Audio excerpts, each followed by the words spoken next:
ओम शांति। आज बाबा के 5-5-21 के महावाक्य हैं।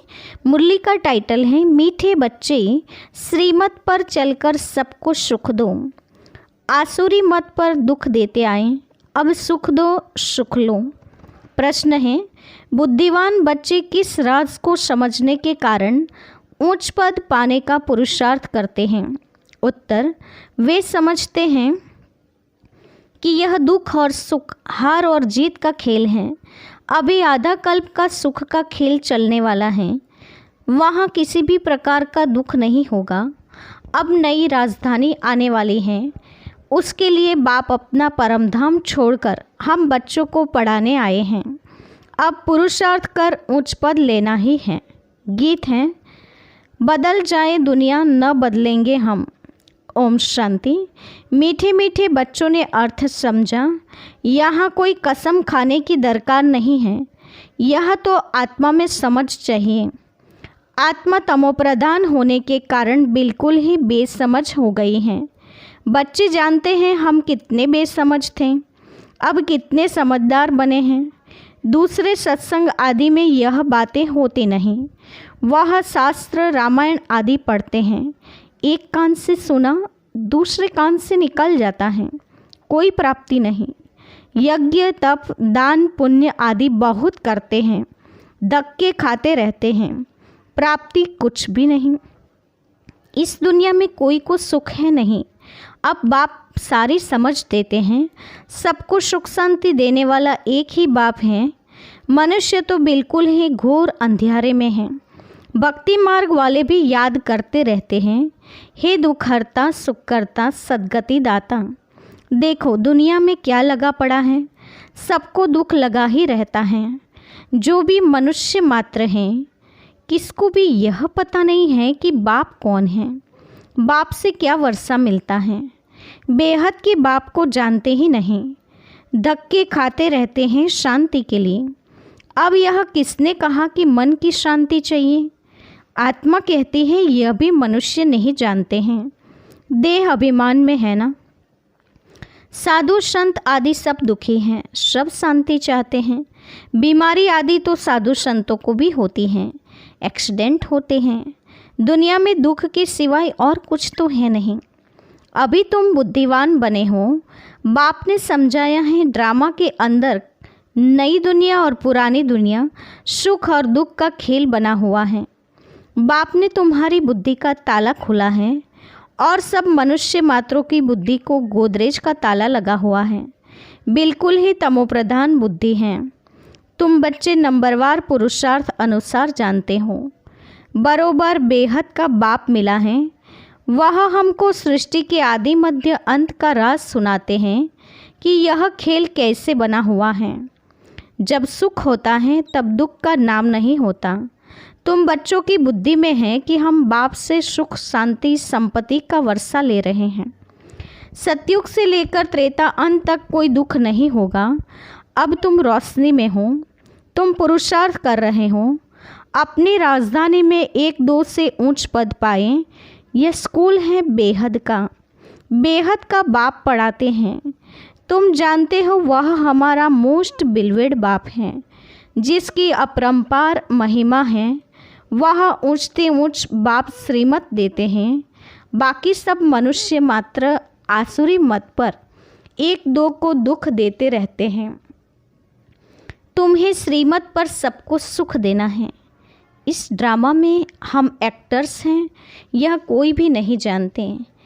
तुम बच्चे अब समझते हो, इस ड्रामा में भारतवासियों का ही ऑलराउंडर पार्ट है। आगे तो तुम कुछ भी नहीं जानते थे, अब तो मूल वतन से लेकर सूक्ष्म वतन, स्थूल वतन, सबको तुम जान गए हो। तुमको सच्चा ज्ञान है। परमपिता परमात्मा हमको इन द्वारा पढ़ा रहे हैं। बाबा हमको त्रिलोक का सारा ज्ञान दे रहे हैं। यह है ही कांटों का जंगल। बच्चे जानते हैं अभी हम कांटों से फूल अर्थात मनुष्य से देवता बनते हैं। यहाँ तो छोटे बड़े सब दुख देते हैं। गर्भ में माता को बच्चे दुख देते हैं। यह बहुत ही छी पुरानी दुनिया है। इस सृष्टि चक्र को कोई भी नहीं जानते हैं। हम कहाँ से आए, कितने जन्म लिए, फिर कहाँ जाना है, कुछ भी नहीं जानते। बेहद का बाप अर्थात सब सीताओं का एक राम वह निराकार है। तुम सभी सीताएं हो। बाप हैं ब्राइड ग्रूम, एक साजन की सब सजनियाँ भक्तियाँ हैं। जो भी सीताएं हैं सब रावण की जेल में फंस शोक वाटिका में आ गई हैं। सारी दुनिया के सब मनुष्य मात्र एक भगवान को याद करते हैं। भक्तों का रक्षक भगवान को कहते हैं। तुम सब अभी ब्रह्मा मुख वंशावली ब्राह्मण हो। ब्राह्मण जानते हैं हमको शिव बाबा पढ़ा रहे हैं। बाबा से वर्षा जरूर मिलता है। शिव बाबा हैं स्वर्ग का रचयिता। स्वर्ग कहो अथवा दैवी राजधानी कहो, ये स्वर्ग की राजधानी है ना। लक्ष्मी नारायण स्वर्ग के मालिक हैं, यह भी अभी तुम समझते हो। यहाँ जब सतयुग था तो लक्ष्मी नारायण का राज्य था। अभी है कलयुग। मनुष्य तो बेचारे घोर अंधेरे में होने के कारण कुछ भी नहीं जानते कि अभी कलयुग का अंत है, विनाश सामने खड़ा है। तुम सब सीताओं का सद्गतिदाता एक राम है। सीता ये सब दुर्गति में हैं, परंतु यह कोई समझते थोड़ी ही हैं कि हम दुर्गति में हैं। अपने साहूकारी का ही नशा है। हमको इतने मकान हैं, इतना धन है, इतने महल हैं। किसको पता नहीं है कि दुख की दुनिया अब बदलनी है। मौत सामने खड़ा है, सब मिट्टी में मिल जाना है। यह जो कुछ पुरानी दुनिया में देखते हो विनाश हो जाएगा। विनाश के लिए पूरी तैयारियां हो रही हैं। यह वही महाभारत लड़ाई है, वही गीता का भगवान है, परंतु बाप की बायोग्राफी में बच्चे का नाम डाल दिया है। अब शिव बाबा तुमको राजयोग सिखा रहे हैं। बड़े से बड़ी भूल ही यह है जो भगवान का नाम गुम कर दिया है। तुम बच्चे जानते हो हमको कोई मनुष्य साधु संत आदि नहीं पढ़ाते हैं। शिव बाबा हमको पढ़ाते हैं। वह बाप भी हैं, टीचर भी हैं, सतगुरु भी हैं, सब कुछ हैं। यह तो नहीं भूलना चाहिए ना। बाप कहते हैं हमारे सब बच्चे हैं, परंतु सभी को थोड़ी पढ़ाएंगे। बाप कहते हैं हम भारतवासियों को फिर से राजयोग सिखाने आए हैं। भारतवासी स्वर्गवासी थे, हीरे मिसल थे, अब कौड़ी मिसल बन पड़े हैं। घर में कितनी अशांति है। कहते हैं बाबा हमको क्रोध आता है, बच्चों को मारना पड़ता है, डर लगता है। हमने 5 विकार शिव बाबा को दान दे दिया, फिर हम यह क्यों करते हैं। बाप समझाते हैं इस समय सभी पर 5 विकारों का ग्रहण लगा हुआ है। देह अभिमान का भूत आने से फिर सब भूत लग जाते हैं। अब बाप कहते हैं देही अभिमानी बनो। अभी तुमको समझ मिली है। सतयुग में भी हम आत्मा अभिमानी थे। समझते हैं आत्मा यह शरीर अब पुराना हुआ है, आयु पूरी हुई है, इसलिए यह शरीर छोड़ अब नया लेना है। सर्प का मिसाल भी है। सर्प की एक खाल पुरानी होती है तो दूसरी नई ले लेते हैं। यह दृष्टांत है सतयुग के लिए। वहाँ तुम ऐसे शरीर छोड़ते हो, दुख की कोई बात नहीं रहती। यहाँ कितना दुख होता है, रोना पीटना आदि रहता है। अब तुम बच्चे जानते हो यह पुरानी खाल है, यहाँ कोई नई खाल नहीं मिलती है। यह अंतिम पुरानी जुत्ती है। अभी तुम उनसे तंग हो गए हो। यहाँ तो खुशी से एक शरीर छोड़ दूसरा लेते हैं। इन बातों को अभी तुम समझते हो। यहाँ कितने नए आते हैं, समझते थोड़ी ही हैं। 2-4 रोज़ यहाँ से समझ कर जाते हैं, फिर भूल जाते हैं। हाँ, अच्छी रीति सुना, खुशी हुई तो प्रजा में आ जाएंगे। प्रजा भी तो ढेर बननी है ना। यह है ईश्वर का दर अथवा घर। तुम ईश्वर के घर में बैठे हो। परमपिता अपना परमधाम छोड़ यहाँ साधारण तन में आकर बैठा है। वहाँ तो बाप के पास आत्माएं रहती हैं। यहाँ संगम पर बाबा खुद आया है पतितों को पावन बनाने। उनको शिव निराकार ही कहते हैं। निराकार बाबा को आत्माएं ओ गॉडफादर कह पुकारती हैं। मनुष्य बिगड़ समझ के कह देते हैं ओ गॉडफादर। इन लक्ष्मी नारायण को भी यूरोपियन लोग भगवती भगवान कहते हैं। इन्हों को ऐसा किसने बनाया?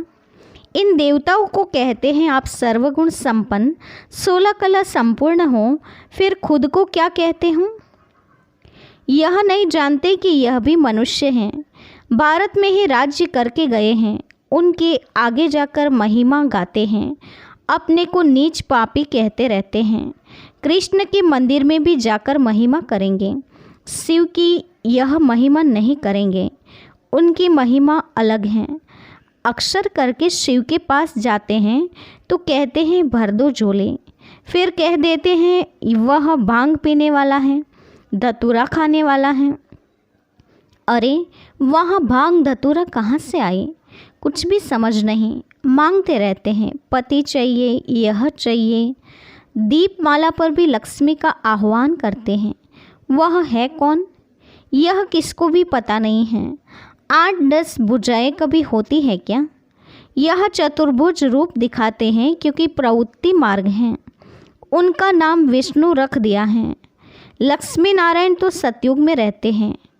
मनुष्य को यह पता नहीं है कि विष्णु के 2 रूप लक्ष्मी नारायण द्वारा पालना होती हैं। चित्रों में लक्ष्मी को 4 भुजाएं दे देते हैं।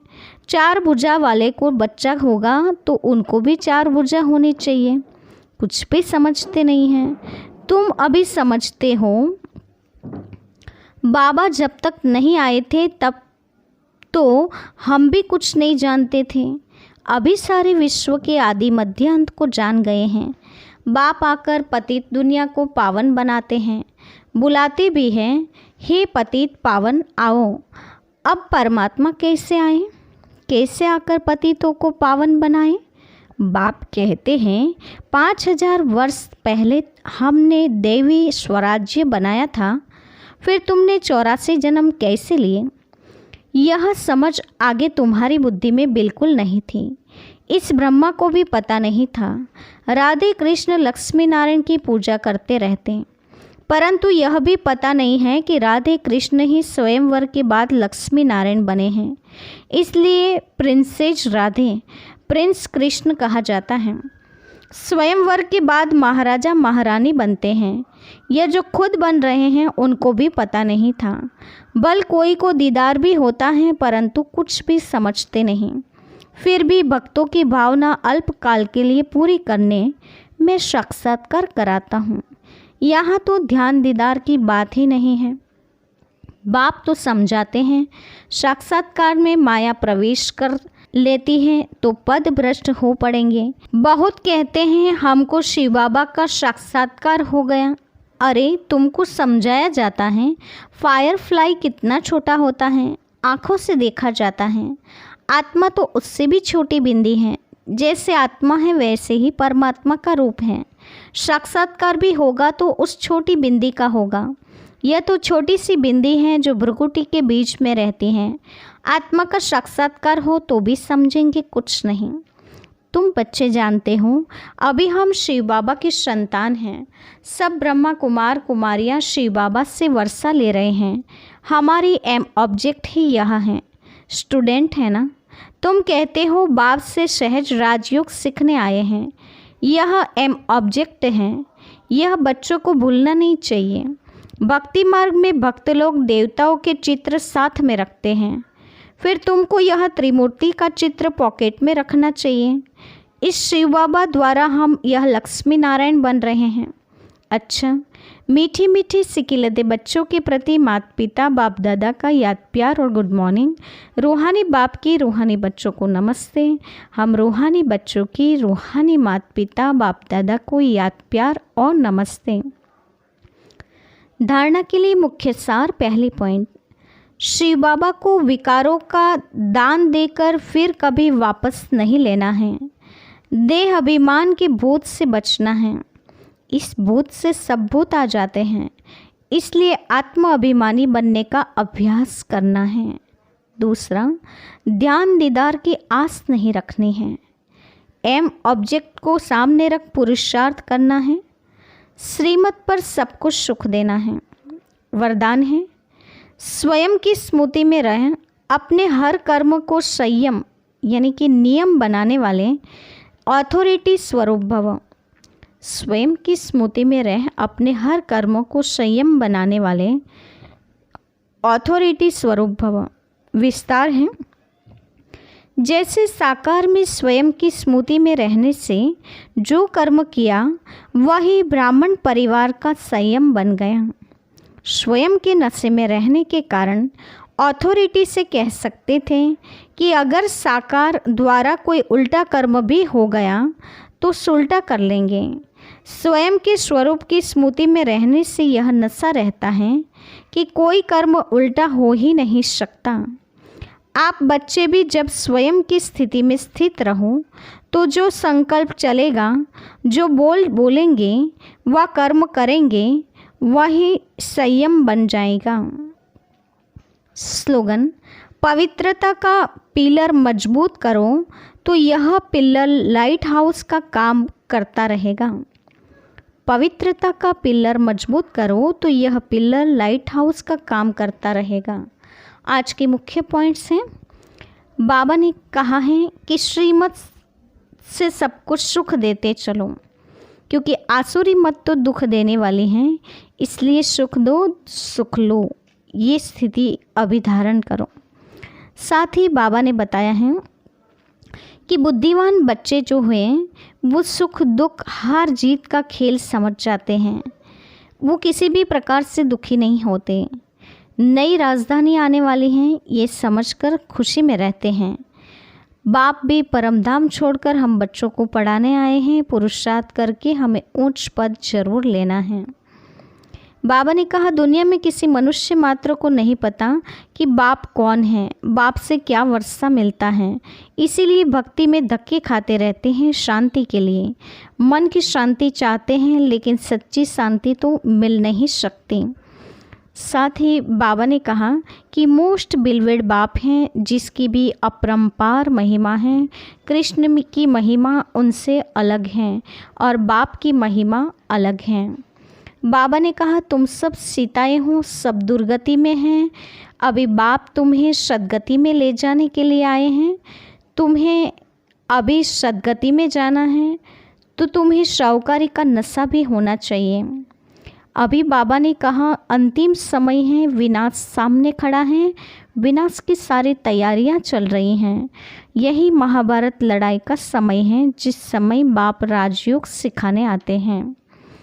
बाप कहते हैं कि अभी तुम्हें कांटों से फूल, मनुष्य से देवता बनाने आया हूँ, त्रिलोक का सारा ज्ञान देता हूँ। पूरी दुनिया अभी कांटों का जंगल बन गई है, पूरी दुनिया को 5 विकारों का ग्रहण लगा हुआ है, उसमें भी देह अभिमान का भूत सबसे बड़ा भूत है। सतयुग में तो बाबा ने कहा कि तुम आत्म अभिमानी थे, अभी आत्म अभिमानी स्थिति तक पहुंचना है, अब ऑब्जेक्ट सामने रखनी है। तुम स्टूडेंट हैं, इस बात का नशा और निश्चय होना जरूरी है। साथ ही बाबा ने कहा एम ऑब्जेक्ट को सामने रखकर पुरुषार्थ करना है, ध्यान दीदार की आस नहीं रखनी है और स्वयं की स्मृति से हर कर्मों को संयमित रूप से करेंगे तो अथॉरिटी स्वरूप बन सकते हैं। पवित्रता का पिलर मजबूत रखेंगे तो वही पवित्रता का पिलर लाइट हाउस का काम करेगा। अच्छा, ओम शांति।